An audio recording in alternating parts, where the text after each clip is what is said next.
Syederalun Satlantas Polres Aceh Tamiang mengerahkan sejumlah personil untuk membersihkan tumpahan pasir dan kerikil di jalan raya.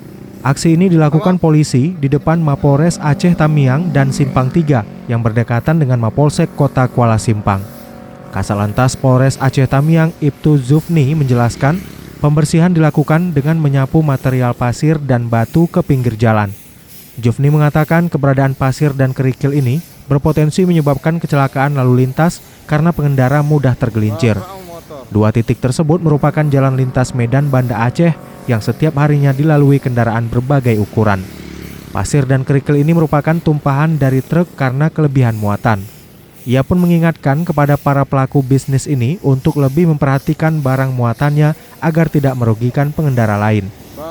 Di sisi lain, Satlantas Polres Aceh Tamiang akan meningkatkan pengawasan terhadap kendaraan bak terbuka dan memberi sanksi tegas bila kedapatan melanggar lalu lintas.